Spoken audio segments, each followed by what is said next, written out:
pessoal, sejam muito bem-vindos e muito bem-vindas a mais um conteúdo do RH Summit 2021. A gente está aqui na nossa 5ª edição, eu estou desde a primeira edição, então eu espero que você já tenha se acostumado comigo, mas se você ainda não me conhece, eu sou a Jéssica Martins, curadora e entrevistadora desse evento, que já é o maior evento de RH da América Latina. Nesse conteúdo eu venho para conversar com a Bettina, da Mondelez, já vou falar sobre o que a gente vai dizer aqui, né, sobre o que a gente vai discutir, mas antes disso vou pedir para que ela se apresente e conte um pouquinho para quem não conhece a Mondelez. Bettina, obrigada pela sua participação, seja bem-vinda. Conta um pouquinho da sua trajetória, sua história, um pouquinho da Mondelez para a gente contextualizar. Eu que agradeço, já que participar de um evento tão grandioso e de alta relevância, né, principalmente nós que lidamos com pessoas. Bem, eu sou a Bettina Corbellini, eu lidero aqui o time de People da Mondelez. Mondelez é a empresa que tem dona das marcas icônicas como Lacta, Bis, Sonho de Valsa, Trident, Halls, Clube Social. Hoje a gente tem mais de 8.000 colaboradores que trabalham junto com a gente, em 2 fábricas, temos escritório aqui em São Paulo, então com a presença por todo o Brasil. Eu trabalho na empresa há mais de 20 anos, na realidade essa é uma empresa que é feita de muitas fusões, aquisições, transformações. Então eu comecei na empresa ainda como Philip Morris, passei por Kraft e desde 2012 nos tornamos Mondelez, né? Sempre aí passando por diversas áreas de recursos humanos. Muito bom, Bettina, obrigada pelo seu contexto. A gente vai falar um pouquinho hoje sobre diversidade e inclusão, né? A gente vai ter uma jornada de aprendizado bem importante aqui, muito baseado na história de vocês e como vocês estão trazendo esse tema hoje, né? E não é um tema recente, né? Para dentro da Mondelez. O primeiro ponto que eu queria tocar para a gente contextualizar, Bettina, é que hoje diversidade e inclusão não é mais uma tendência, né? É uma realidade estratégica.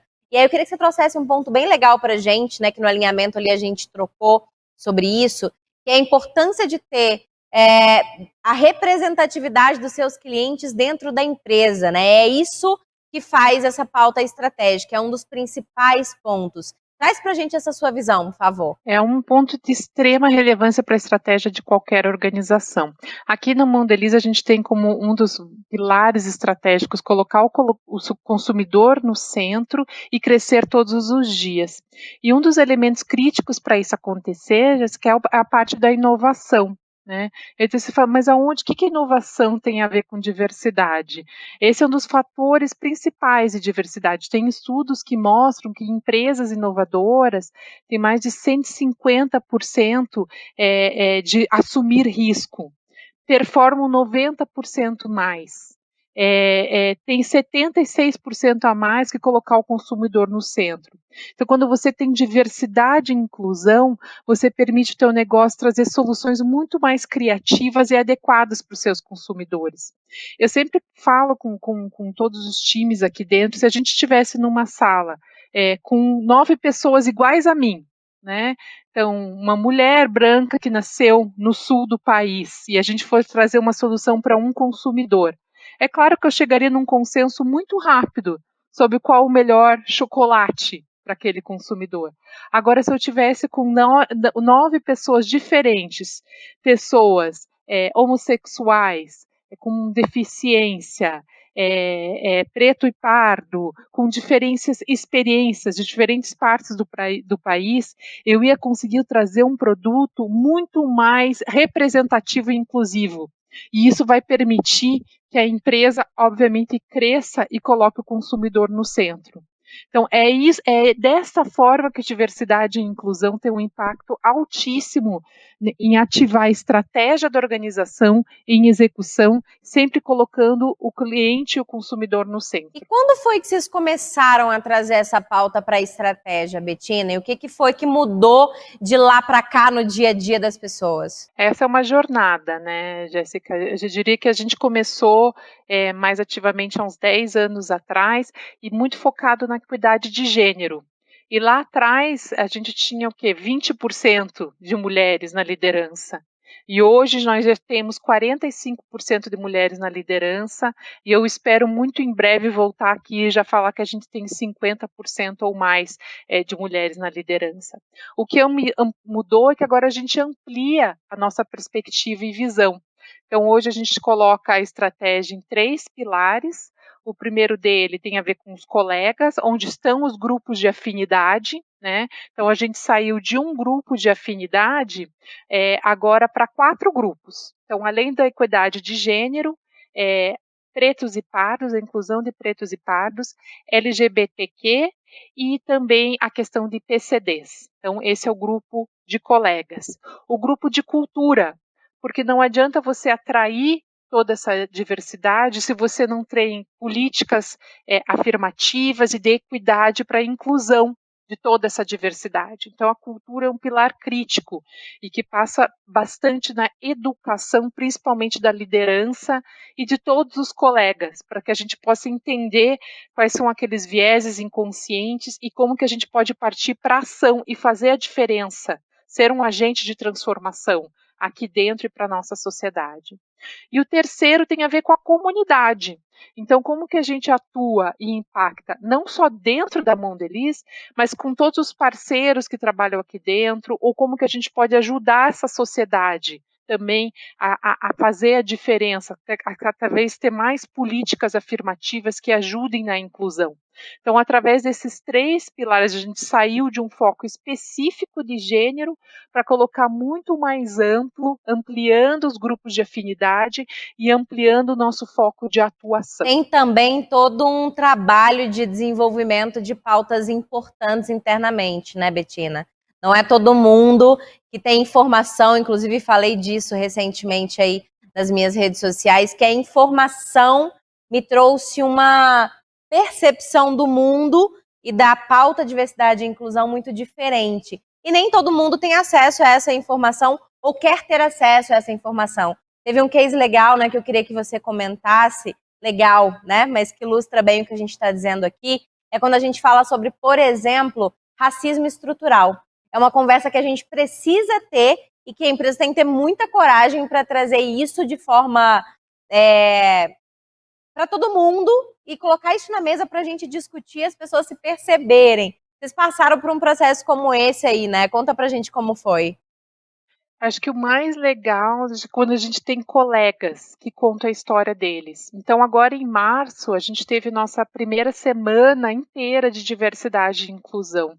E mais do que trazer, às vezes, pessoas que a gente não tem contato, a gente trouxe os nossos próprios colegas, aquela pessoa do meu lado, né, que contou a história dele, de barreiras que teve que enfrentar, né, que tiveram a coragem, a vulnerabilidade de contar, olha, como foi, quais são os meus medos por eu ser homossexual, o que que eu sinto, o que que eu penso, o que que são as barreiras e o que que eu já tive que ouvir por ser uma pessoa preta nessa organização ou nessa sociedade. Então, a partir do momento que você humaniza e que você traz um colega do seu lado, que você conhece de sua competência, do seu valor e do seu potencial, e você sente na pele e empatiza o que ele viveu, você começa a entender o que efetivamente são essas barreiras que eles enfrentam. Então, eu te diria, nessa semana, o valor maior que a gente pôde trazer foi o valor da empatia. E que sim tem aquele lugar de fala, que são as pessoas que passam, mas o que o lugar de fala todos nós podemos ter. E que nós temos que juntar força para transformar, seja a nossa zona de controle que está aqui dentro da organização, ou ir além e a gente poder começar a impactar a sociedade. Betina, eu escuto muito, muito mesmo, de lideranças, infelizmente, que não conseguem trazer diversidade e inclusão para dentro das suas empresas, porque não conseguem encontrar um talento LGBT, não conseguem encontrar uma mulher preta para tecnologia, né? Enfim, não conseguem encontrar uma pessoa com deficiência numa posição de liderança. Né? O que acontece? O que você responderia para essas pessoas quando elas colocam essa desculpa de encontrar essas pessoas na não diversidade e inclusão das suas empresas? Eu discordo totalmente, Jéssica, porque se a gente tivesse esse pensamento lá atrás, quando a gente tinha 20% de mulheres, a gente ouvia lá atrás que mulher não podia estar na manufatura, que mulher não podia estar em vendas. E hoje a gente tem a nossa líder de supply chain de manufatura é uma mulher, a diretora da fábrica de Vitória de Santo Antão é mulher, nós temos 2 mulheres diretoras de vendas. Então, são vieses inconscientes que acontecia lá no passado e a gente já prova o contrário. E o mesmo agora, quando a gente ouve essa questão dos pretos, pardos, homossexuais ou PCDs. A partir do momento, não é que a pessoa não está preparada, é que você não está preparada para recebê-la. Você tem que colocar essa meta e você tem que criar as condições para esse processo de inclusão. E você mostrar para essa liderança que isso é só uma barreira mental, porque o potencial ele existe, só basta a gente dar a oportunidade e deixar essa declaração muito clara. A jornada da equidade de gênero já está para mostrar que isso é uma verdade. E agora a gente tem que fazer a mesma questão com os outros grupos de afinidade. Dentro dos grupos que vocês trabalham hoje, né, e que vocês começaram lá atrás trabalhando, quem foram os parceiros de atração e desenvolvimento, até dessas pautas dentro dentro aí da empresa de vocês, que vocês trouxeram para apoiar, né, todas as ações de diversidade e inclusão, até mesmo para a gente inspirar e dar algumas direções para quem está nos ouvindo aqui agora? Jéssica, agora a gente tem, como você falou, essa questão da jornada, a gente tem aprendido muito como a gente pode fazer essa diversidade e inclusão mais ampla, principalmente na questão de pretos, pardos e PCDs. Então, a gente tem muitos parceiros nos ajudando aí. Então, em toda a parte de recrutamento, a gente tem para os PCDs a Igual e a Unileu ajudando a gente, tá? E para a parte de pretos e pardos, a gente tem a Empodera, a gente tem a Integra, a gente tem a Emprego Afro. Tá? Então, todas essas ajudando a gente, como que a gente efetivamente consegue atrair mais essa diversidade. Na parte de cultura, a gente acabou de fazer uma parceria com o IDBR, para poder capacitar aquilo que você falou da liderança, em a gente quebrar cada vez nosso viés. Então, a gente tem trabalhado muito com eles, e agora, especificamente, acabamos de fechar uma parceria também com o Maurício Pestana, para também ajudar a gente a quebrar todo esse viés inconsciente e mostrar o poder que a gente tem em mudar a nossa sociedade e fazer a diferença. E não ainda por último, nessa questão mais das parcerias, a gente acabou de fazer uma parceria como signatário da ONU, né, em toda essa questão do nosso compromisso de qualidade de gênero. A gente fez uma parceria com uma plataforma chamada ICON, super interessante, com tradutores de Libras 24 horas por dia, para não ter barreira de comunicação com os nossos times de PCDs. E a gente lançou agora na Páscoa, no nosso e-commerce, uma parceria com a Handtalk, também com toda a linguagem de Libras, para quem também quiser comprar por e-commerce e for deficiente auditivo e quiser falar com a gente. Então, acho que essas são as nossas tops parceiros nas diferentes esferas. Muito bom, Betina. Vamos falar um pouquinho, né? Voltar, dar um passo atrás e falar de atração e vieses, né? A gente falou bastante de vieses aqui na sua fala. Isso traz, né? Isso vem muito, né? Porque, querendo ou não, tem muita relação com o porquê as empresas não conseguem ser diversas e inclusivas, né? E a gente também falou um pouquinho sobre a dificuldade de encontrar as pessoas, né? Na minha perspectiva, imagino que na tua também, existe uma barreira muito grande que começa ali no processo de atração e de seleção das pessoas, né? O que vocês fizeram para mudar isso, para quebrar essas barreiras de seleção? O principal fator que a gente fez foi colocar metas claras, né? Então, para a gente efetivamente se desafiar e encontrar essas pessoas super talentosas e diversas para começar a ingressar aqui com a gente. Então, a gente colocou a meta ambiciosa que a gente fala do shortlist, né? Da lista final de candidatos finais, e a gente ter 80% desse shortlist diverso. Essa é a meta, essa é a ambição, Jéssica. Onde estamos? A gente começou a medir isso desde setembro do ano passado. De setembro até agora, abril, a gente fechou aproximadamente 125 vagas nas áreas administrativas. A gente conseguiu fechar em 60% do shortlist diverso. Estamos onde a gente quer estar, que é no 80%? Não estamos. A gente começou aí com 40%, foi para 50% e estamos no 60%. É uma jornada. Mas o importante é você declarar essa jornada, você contratar parceiros que já conhecem, entendem, vão te dar o coaching, vão te dar a mentoria, vão te dar a orientação para você chegar lá. E você não desistir. E a cada processo que a gente faz, a gente toma as lições aprendidas e vê que mais que a gente tem que fazer para deixar cada vez esse shortlist mais diverso e incluso e a gente poder nos presentear com todo o benefício dessa diversidade e inclusão. Mais recentemente, no nosso programa de estágio, a gente já chegou lá. A gente já chegou a 82% desse shortlist de diversidade e inclusão e a gente está celebrando justamente por essas lições aprendidas. Então, esse é o principal fator, colocar uma meta. E o segundo que eu diria é você rever os teus protocolos de contratação. A gente sabe que antigamente se exigiam requisitos que vale se questionar se efetivamente faziam a diferença. Um exemplo que eu trago sempre, a gente é uma empresa multinacional americana. Então, antigamente se colocava como requisito primordial o inglês. E a gente sabe que pelas barreiras socioeconômicas, nem todos os talentos diversos têm esse inglês fluente. Será que ele realmente faz o impacto na performance? Então, derrubamos esse critério. Outro critério também que antigamente muitas das nossas empresas faziam era colocar somente as faculdades de super ponta. Será que também é isso que vai fazer a diferença nessas experiências diversas? Então, amplificar e incluir toda essa variedade de faculdades que hoje estão presentes e que permite a inclusão de muitas dessas adversidades na nossa sociedade. Então, de novo, colocar metas claras e rever os requisitos para ver se os próprios requisitos não são barreiras de inclusão. Perfeito. Eu acho que vale acrescentar também, né, Betina? Eu acho que os recrutadores e as recrutadoras também precisam passar por um processo de desconstrução, reconstrução, ressignificar algumas questões, porque às vezes a gente não está tirando ali oportunidades através de requisitos, nem através de plataformas, né, de tecnologia de modo geral, nem através da maneira como a gente está descrevendo a vaga, mas na hora da entrevista, de alguma maneira, a gente está eliminando em função dos nossos vieses. Então, eu acrescentaria aí um treinamento para quem faz esse recrutamento, gestores e gestoras também,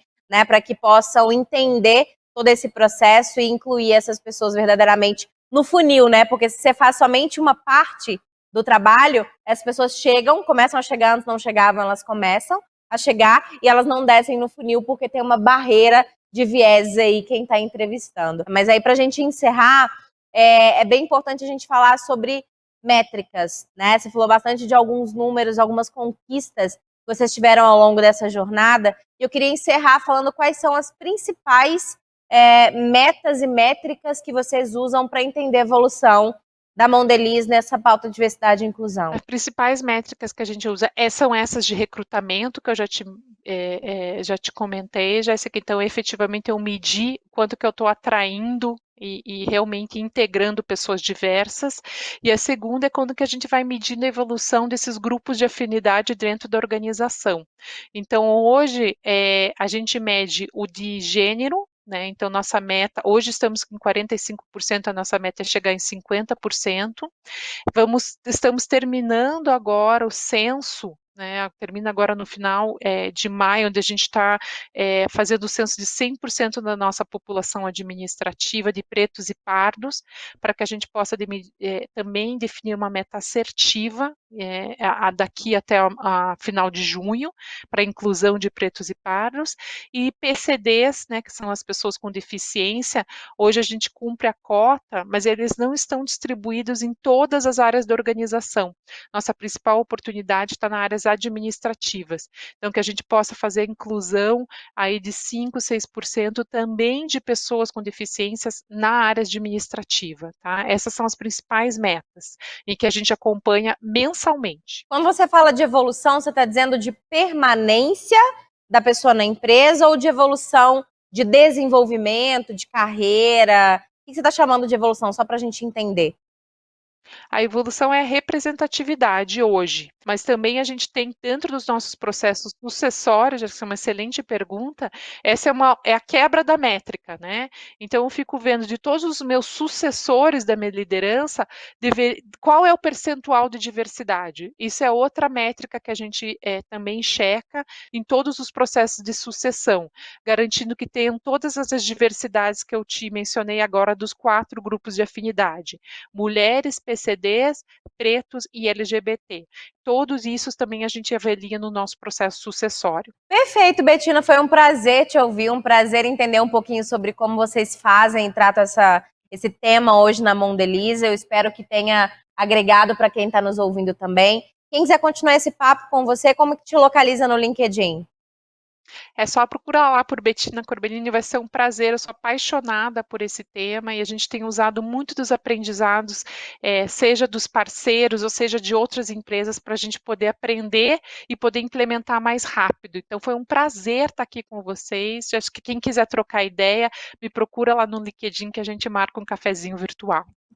Perfeito, Betina, novamente, obrigada. Pessoal, obrigada e até o próximo conteúdo. Tchau, tchau.